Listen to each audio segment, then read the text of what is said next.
This conference will now be recorded. All right. Well, good afternoon, everyone. Again, my name is Kendall Kopchik, and I'm one of the elder care social workers here at Orange County Department of Aging.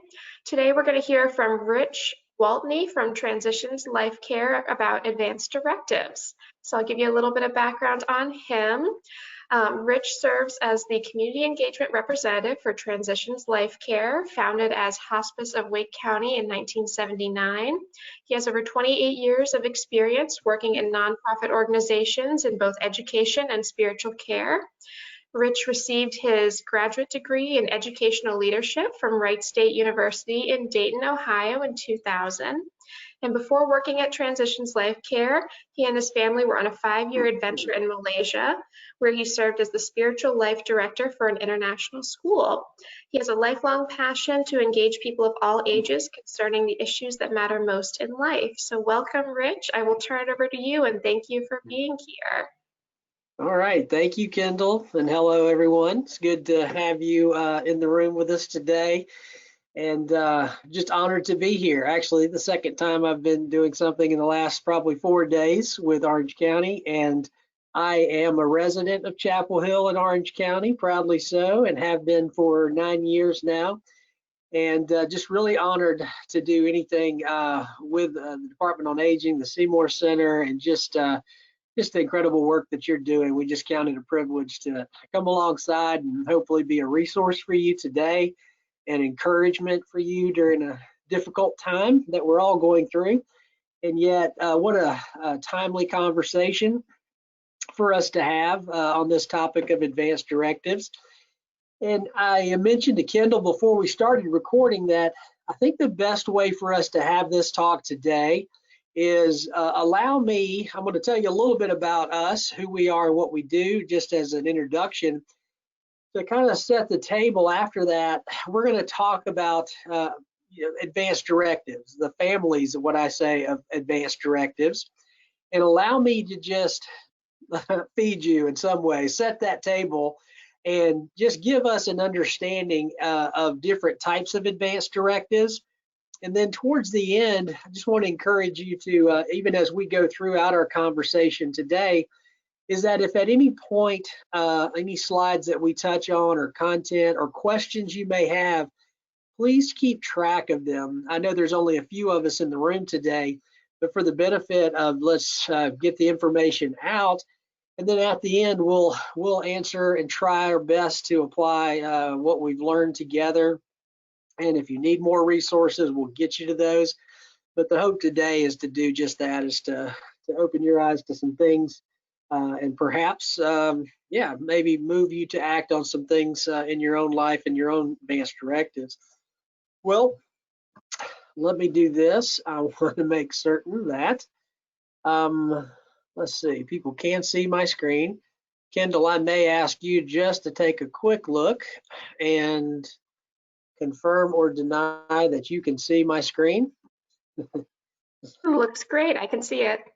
Okay, great. Let's jump right in then. Okay, well, as Kendall mentioned, I'm with Transitions Life Care. If you've been anywhere in the Triangle area the last 40 plus years, you would know us as Hospice of Wake County. Make sure we got this is not forwarding. Great. And all of us have a story. I know our organization does, and it started once upon a time back in 1979.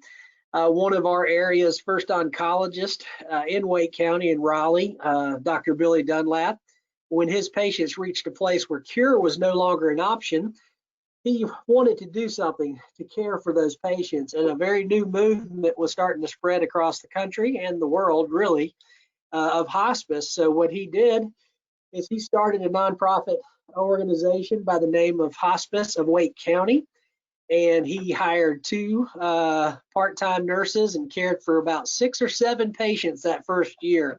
But as we've grown, now some 40 plus years later, we're just into our 41st year, we've grown. We have over 658 employees now, 384 volunteers, and last year alone, we cared for over 7,500 patients. So obviously, as the years grew, we grew, and And not only did we grow, we grew two areas, what we do and where we do it. So much so that we changed our name to Transitions Life Care.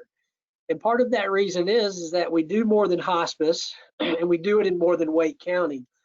As you can see here, there's about an 8-county area that we serve, where Wake County is the center and the core of where we're located, meaning our main facility, our hospice home, it's a 30-bed hospice home facility for inpatient care, our administrative and educational offices. But if you look at the little highlight within the state map of North Carolina, what happened as we grew and the type of care we offered, it just kind of spread out across county lines to those counties touching Wake County. Our goal never has been to try to take over the country or the state for that matter. We just started to grow. The type of care that was new to the community and was much needed just begun going neighbor to neighbor and across county lines. So now we're in about 8 counties, of which of course Orange County is one, Chatham, Harnett, Johnston, Franklin, Granville, and of course Wake and Durham as well. But not only did what we do change, I mean where we did it, but what we did. So where before we were primarily just hospice, we offer care before someone needs hospice, all the way upstream. Let's say if you're on a caregiver's journey and you need caregiver education, caregiver summits and resources that we offer.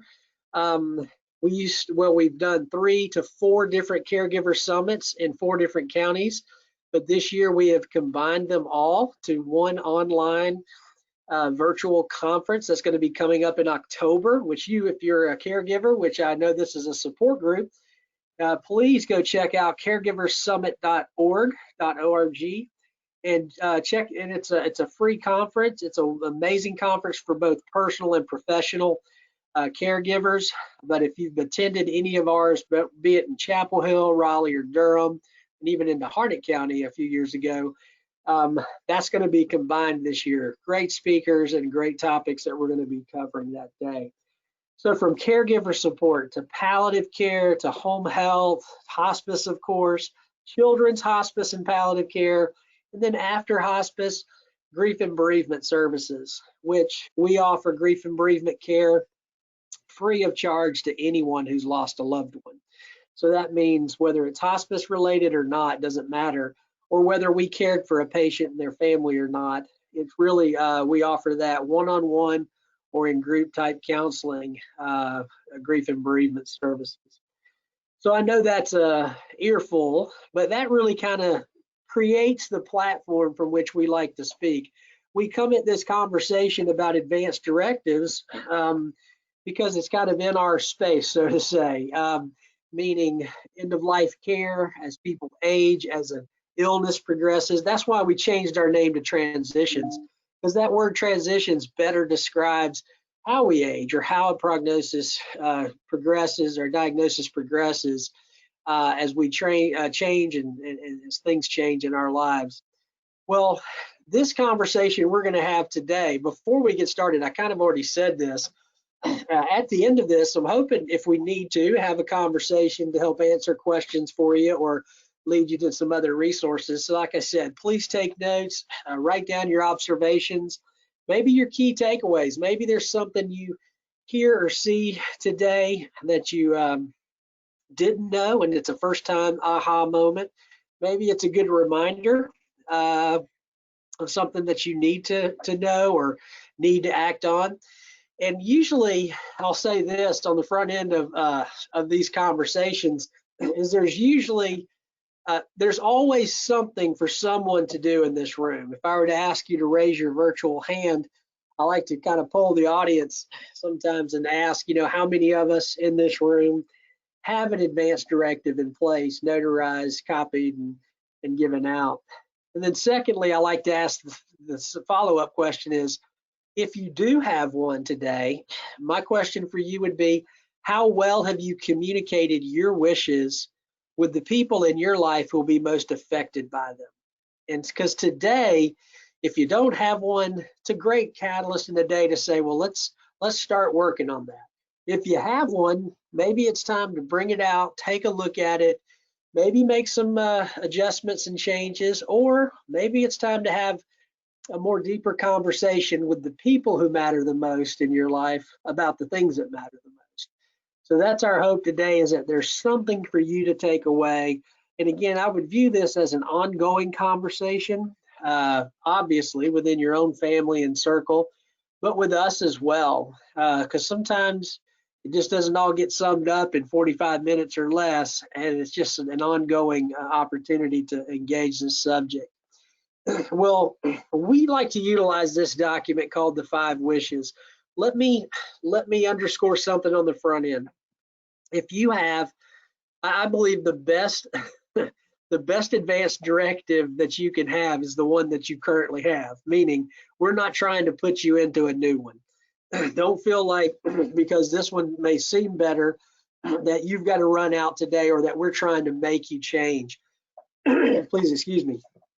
Our goal is not to get you to change it. If you don't have one, this is a great document, and I'll tell you why shortly. Secondly, if you have one and it's time to make changes, this one's a very easy document to update and to transfer yours to. But the idea is not to make more work for you or to feel like you're being sold something, okay?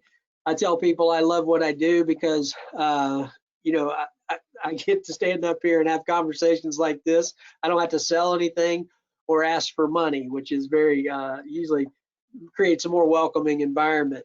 But these much needed conversations we're going to go through are the reason, as Kendall said, even in introduction, these conversations about the things that matter the most. Our hope is to help you continue to have those with those in your life circle.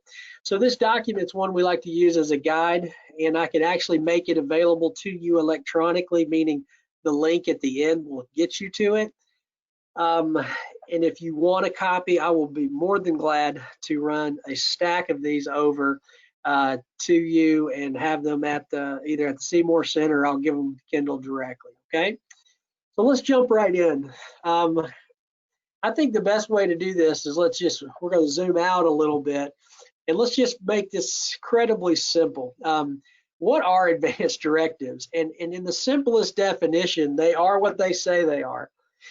They're written instructions created in the present that regard your future medical care. They're directions you're giving in advance of when you actually need them. And they're directives that are only used when you've been deemed unable to speak for yourself. So whether that be because you're in a coma, or you're under for some reason, or you're at the end of your life and you're unable to make that decision or choice. And they're only activated at that point, because the whole idea, when we talk about what are the advantages of having an advanced directive, is that they allow you to exert the maximum influence over your health care. We want to empower you. We're not going to tell you what to put in them, but we want to make sure your philosophy, your theology, your viewpoint of life and care and what's important to you is ingrained in this and communicated clearly to people who will be speaking on your behalf. So that allows you to exert the maximum influence over your health care. They're also free, and what I add by saying that is, it's not that we don't think you should use a lawyer or legal counsel in any way, but to remove that obstacle sometimes to people who don't know about advanced directives, because they are legal documents, people tend to think, well, I can't afford a lawyer. Well, I heard somebody say, the first time I said that, they said, thanks a lot, Rich. I just spent like $2,500 on one. To which I very astutely, in my early days, figured out, I was like, I bet you had some other legal work being done. And he said, I did. Well, it's okay if you have a lawyer and you're tacking these documents on that. That's very nominal in price to add that. But essentially, when we say they're free, they're simply documents that need to be notarized. And from there, you can have copies made. So whatever you would pay for a notary, in a lot of cases, you can get things notarized for free. But the biggest advantage we feel is that they're a gift of a reduced burden on your loved ones. And how is that? Well, if you ask people who've had to use them or didn't have them and had to make decisions, the people who had them will tell you how glad they are. because it took the burden off of them. And those who didn't would tell you how difficult it was.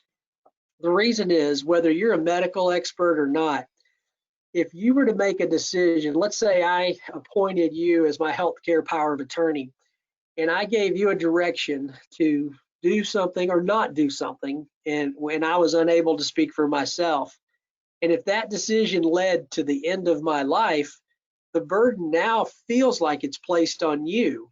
But you see, and people sometimes will report saying that they felt like their decision was what ended that person's life. Well, if I'm giving you my directions in advance, and then you become me in front of my doctor, and the doctor says, here are your options, and you're acting on my behalf based on what I told you to do, that decision was no longer yours. You're just speaking on my behalf. So it reduces that burden off of you and your family members and all those who make those decisions. So it's a gift to those closest to us. Well, the last piece before we jump into the 5 wishes, which is a very all-inclusive document, and I'll show you why. What I want to be able to share with you here is what I call kind of setting the table of the family of advanced directives. So there are a lot of different directions we give people in advance about our health care or about our bodies. The first 2 we're going to cover in the 5 wishes, but I'll mention them here. One is the healthcare power of attorney. Always remember that answers the who question. Who's going to speak on your behalf when you cannot? And we're going right into that here in a second. The second type of advanced directive is a living will. That's the traditional living will, as a place for us to put our philosophy of care, our guidance regarding that. What do we want done in the case where we're unable to speak for ourselves? But the other 2 always obviously find their way into this greater conversation today, but they're probably beyond the scope of what we're really going to cover, but they're worth mentioning. The third family of advanced directives are those that are only done with a doctor, and those include what's called the MOST form and the DNR. Now, the DNR is definitely one you've probably heard of before. It stands for Do Not Resuscitate. A do not resuscitate order in short form would just be if someone is at an advanced stage of life or an advanced stage of an illness, and for them to call 911, which if you call 911, they have to do everything necessary to save you. And if we're at a point in our lives where maybe we're frail or in an advanced stage of an illness, sometimes that procedure of resuscitating a person, we've had actually EMTs tell us the person who comes out of that resuscitation may not be the same quality of life as the person who went into it. And what I mean by that is you take your, let's say, a stereotypical 250-pound EMT who's called 911, there's an emergency, and let's say there's a very frail 86-pound, your great-grandmother at a very advanced stage of life. It's a very traumatic physical experience for someone to be resuscitated. But that is a decision that's made with a doctor, and that's partly a doctor's order as well. It's not something that, you know, I can pick up off a shelf and do with you today. But that also includes the MOST form. Separate from a DNR, as you can see if you're looking at the presentation, MOST stands for a medical order for a scope of treatment. Now, this is one that is definitely only done with a doctor. It is a doctor's order. I can't write you a doctor's order because I'm not one, and I'm not your attending physician.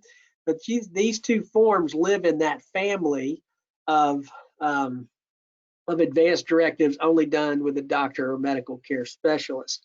But they deserve being mentioned because they are directions we give in advance, and they're important to communicate to the people around us, especially if someone's in town visiting, and let's say you're at an advanced stage of your life or an illness and a grandchild or a son has come, you know, if something happens, our reaction is always, well, call 911, something's wrong. Well, if someone has a DNR or there's a MOST form, those things are usually posted where people can see them, or they're told on the phone before 911 is called to say, hey, I'm calling for my mother. She's ill, she needs help, needs to get to a hospital, but she does have a DNR, and you need to be able to show that to them. So anyway, it's a bigger conversation, but it bears mentioning here. Well, the last member of this family of advanced directives is what I say is organ donation. And very simply, I add this because it's been a big part of conversations I've had past, but these are directions you're giving in advance about what do you want done with your body when you no longer need it. Well, why is that important conversation to have with your family? Well, you can imagine again, if family were coming into town to see you or someone close to you, and you were nearing the end of your life, in order to honor your wish to donate your body or organs or skin tissue, whether it be for science or for someone else, that is something they have to move on very quickly after we pass in order to honor your wish, but also optimize the donation, the donor process for the usability of what you want to donate. So again, if you look at all these, a common thread is one, their directions were given in advance, and two, very important conversations we should have with people who will be most affected by these wishes. So I know that's again pretty broad table, but now we're going to jump into the 5 wishes. So now I'm going to go back a little bit because I apologize, I had to mute there. All of a sudden got a cough. So let's talk about the 5 wishes document. We as an organization like 5 wishes. Like I said, we're not trying to put everybody in the world into one, but they're written in such a way that's very user friendly, very easy to understand. If there's any point of these documents that you need further help or discussion on, of course you can go to your doctor. You can go to someone from a legal standpoint, talk to a social worker like Kendall or someone else who can help you process this. But essentially they're written in such a way that if you have no medical or legal background, they're written very simplistically. Now, if you were to go to nc.gov's website and pull up an advanced directive, instead of written in this format, you will find most everything that matters in an advanced directive that 5 wishes have, you'll find that in that document. It's probably about 14 pages or more, written in black and white. It'll include some of these, but this one's put together in such a way that it's actually easier to follow along. But like I said, if you have one, that's fine. Please keep the one you have. Okay, so we like the document because it's very inclusive. So to start off with, what's wish number 1? Wish number 1, as we already alluded to, is who's the person you want to make healthcare decisions for you when you are unable to do so. So this is known as the healthcare power of attorney or proxy. This is not your general power of attorney. This is not a person who can sell your truck, your house, close down your bank accounts, or give away your quilts or brooches or pound cake pans. This has nothing to do with your physical estate. This person simply becomes you in the eyes of your doctor when you're unable to make a decision for yourself. And we've already alluded to that multiple times. How do you choose this person? Well, in your life, you need to choose someone who will honor your wishes. And in the cases where maybe those wishes haven't been communicated to the rest of the family, someone who's going to be able to stand up for you. And that doesn't necessarily mean that this person has to be a relative.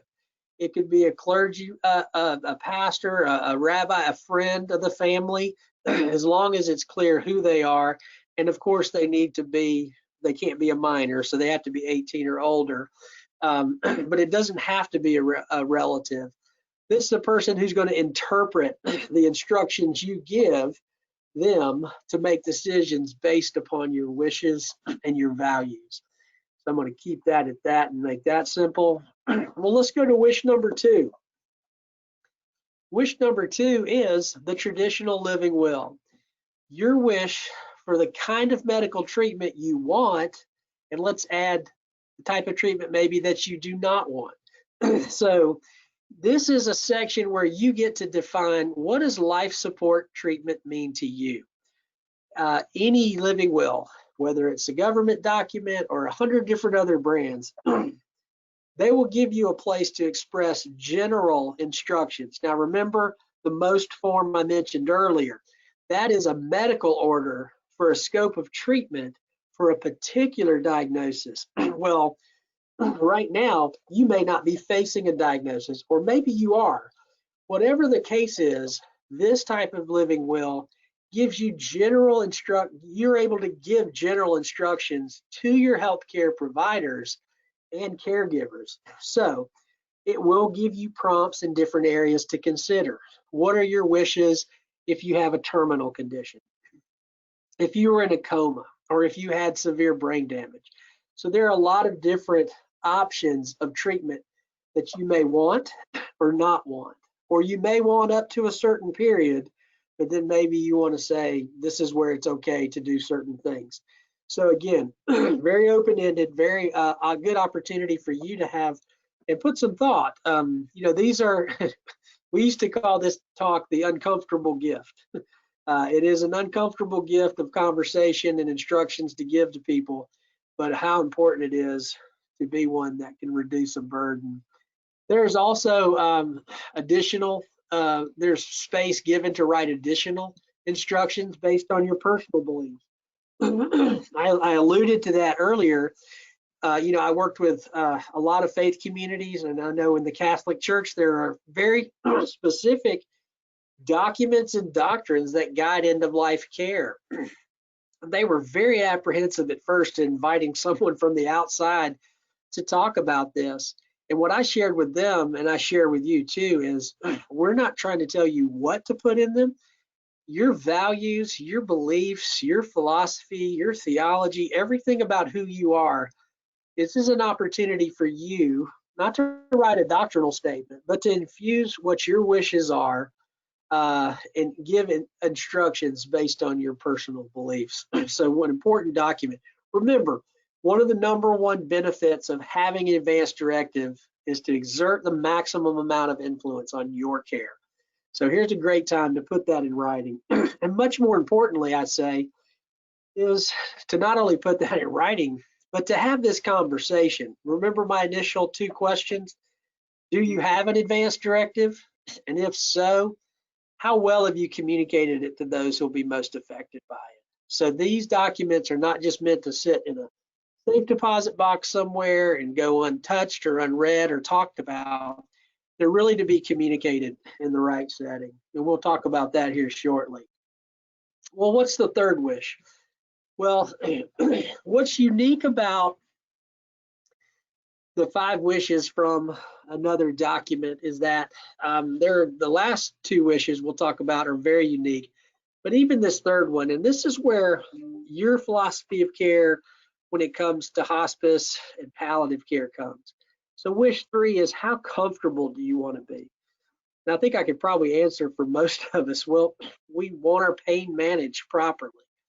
And what I've learned over the last 8 years, prior to my job here, I was not in the healthcare field. As you heard, I worked with students all over the world of all different ages.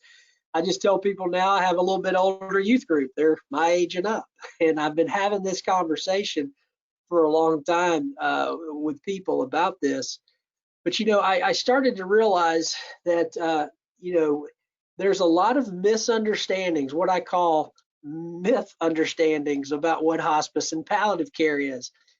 So because that's changing rapidly and the word gets out as the care has touched a lot of people, maybe those who will be most affected by your wishes, let's say you do know what hospice and palliative care does, but someone else near you may not. I've heard some crazy notions where people just, again, their mentality would be, hey, don't call hospice, because if you call hospice, your loved one's going to die. And while in a sense that's true, but it's actually flipped on its head a little bit. When someone does call hospice, they've come to grips with the fact that they are dying. But for us this is a place for you to let them know, hey, look, I understand what hospice and palliative care does. And I will take this a second just to say this.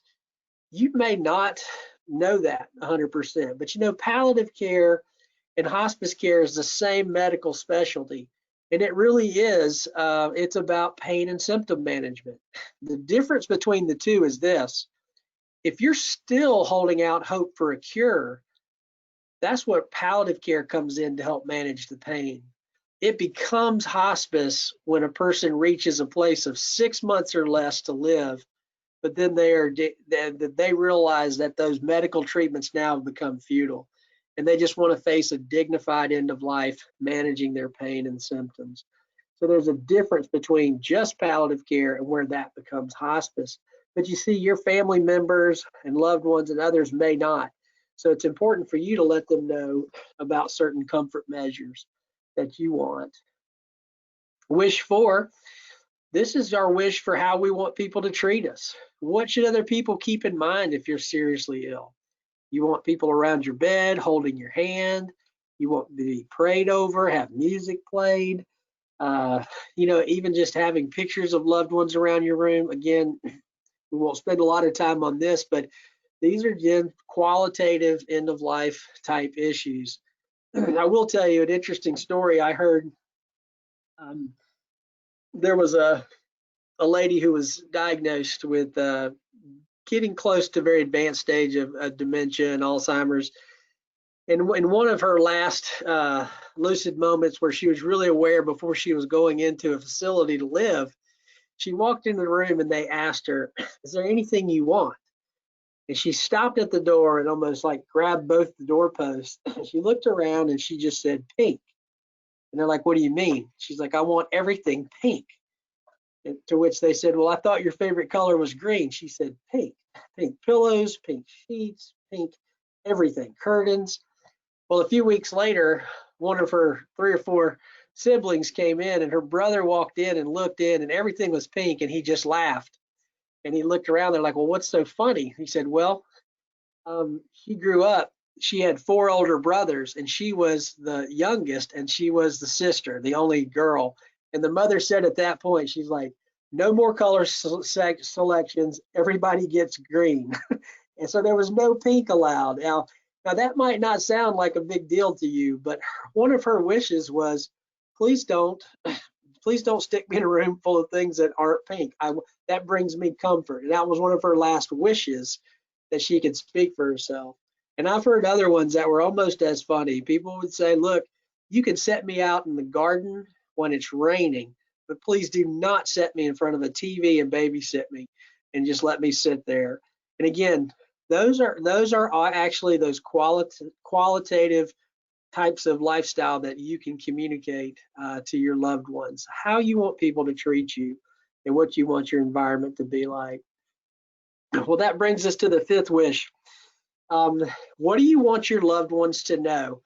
Now, let me add this. The 4th and the 5th wish do not have to be written out and notarized in order to complete this document. But we believe if you turn this on its head and started with the 5th wish, if we all cultivated these issues of closure and unfinished business in an age where our families are separated often geographically and now even more so because of COVID, this is a place as a prompt that says to you, you know, who in your life could use an expression of love from you? Who are you grateful for and want to say thank you to? And who do you need to forgive or ask forgiveness from? And these are great unfinished business reminders to say, let us now keep short accounts on these, but even more so towards the end of our lives to know that we've communicated these matters of importance in advance. You can also add, we said earlier, there's space to add to these documents. Usually if I'm in a church or faith community, somebody's running in the door right here when I say this is a good place to even communicate practical matters as far as memorials or burials concerned. But like I mentioned earlier, these do not have to be completed or notarized in order for you to complete this document. If any of the 5 wishes are the most important for your basic advanced directive, it's 1 and 2, and I would say 3 as well. but comfort measures, but who's going to speak for you, healthcare power of attorney? And secondly, what's the living will say? What's your hope and your plans and priorities for care? As an addendum to that fifth wish, this is great prompt for us to think about what are some creative ways to leave a legacy. Writing letters to our loved ones, encouraging them, communicating how much they mean to you. I challenge people to write out their beliefs and convictions in what's called an ethical will. Just get a pad of paper and write down the first starting statement that says, I believe, and then just start filling it in. We're not talking about a doctrinal statement as much as what do you believe about life? What are you convicted about? What are the things that your convictions in life that really are strong, important beliefs? Capture your life stories in writing, recording, or a video.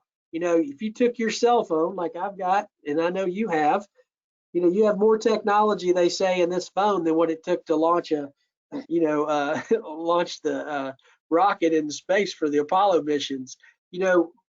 Just pass that phone around at the next gathering of family and start telling stories about how someone met their wife, grandmas and grandpas, stories about being in war, stories about being just funny times and hard times. You don't have to edit them, you don't have to make them polished, or maybe you can if you want, but just capture them, create those legacy and pass them on. And just like the advanced directives, don't save them, share those with other people. It's so important. Well, our last section of points that are important for us, and we kind of were getting you ready for this. Well, what do you do? Let's say, remember at the beginning, some of you may have some of you may need to make changes, some maybe need to do one. Well, let's say you finish one. As soon as you complete it, all we need to do is you sign it and you have it notarized. And then you can make copies. Give a copy first and foremost to your healthcare power of attorney, the person who's going to speak for you, any facilities involved in your care, if you live in a facility or in a community, and to your loved ones. Doesn't have to be every loved one, but maybe it's just those who will be most affected, that first ring of family. But what do we want to keep? Keep a copy with you in your home where it's easily accessible, and keep a list of who you gave them to. And why is that? Because you need to review these documents. I tell people every time you get a D, not like I got a lot of those when I was in high school, but a different kind of D. Has it been a decade since you looked at yours, if you have one? Has there been a divorce? Has there been a death of a loved one? A diagnosis change or a decline in health status? I have a good friend of mine who does talks like this often in the community, and she talks about just having every 2 to 4 years during an election year is another good reminder, just like spring forward and fall back each year, but maybe on a broader calendar. And the reason is something may have changed. Maybe something's changed. Maybe your healthcare attorney, healthcare power of attorney, maybe they moved away or passed away, and now you need someone to speak for you.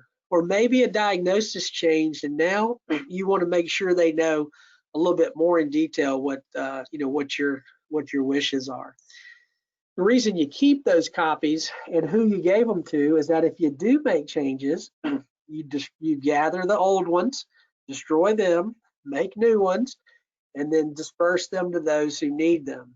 And it's just that simple in the process. So, I'm clicking around here. So, action items. Let me challenge you as we wrap this up, and then we'll talk a little bit if you have any questions. If you have an advanced directive, by all means, pull it back out, take a look at it, and see if anything has changed. If you don't have one, I would take a copy or look up a copy after this, since we're not in person. And like I offered to Kendall and to all of you, I will definitely bring a stack that you can keep at the office free. And they cost us a little bit to print them and have them ordered from the organization, but we give those out freely. We would love to let you have a copy. But take a look. Most importantly on both groups is to answer the question first, how well have you communicated these wishes to those around you? Maybe set up a time for coffee or a conversation with someone important to you. someone who you think you would ask to be your healthcare power of attorney if you don't have one. Just open the document and start asking the question. Say, have you done one of these before? What do you think about this? And again, just start the conversation, but let it move you to a place of action. You know, it's always a good time to talk about these things, especially the things that matter the most with the people who matter the most. So, excuse me, in closing, you know, just some additional resources I want to turn you to. Of course, we've told you who we are, and you can reach out to us, or if you want to talk to me directly, you can go through Kindle, or my contact information is easy to find. Our website's right here, transitionslifecare.org, and Kindle, I can send you this PowerPoint as well, on top of having it in this recording. If you go to 5wishes.org, I know I told you the 5 wishes are free. They are if I give them to you, but they have an electronic copy there. So for $5, you can have an electronic copy so that if you do need to make changes, you can go back in, change them, print them, and then get those notarized and changed. So it's very easy process to do. And there's more, excuse me, information there on the website. And I think it's a great one to look into. Lastly, there's a great organization called the Conversation Project. And that's for those of us who, if you have people in your family who may not be ready to have this conversation because it's still uncomfortable, they're going to give you some great ideas and prompts and ways that'll help you segue into having these conversations with the people that matter the most around you. So, well, I know a lot of this conversation is, I'm going to stop sharing now and put my lovely face and my long hair back in front of you. But I want to say, yeah, let's just open this up. I want to make sure we're touching every question that might need to get answered, or maybe comments or some feedback on what could help you more. But I know we're in a bit smaller group here, but any thoughts? And Kendall, let me know too if you would like me to follow up on bringing you some copies of those. Great, thank you so much. I know this has been very helpful for me, and I'm sure for everyone who's been here and those who will watch it on YouTube. So I will go ahead and stop this recording. All right.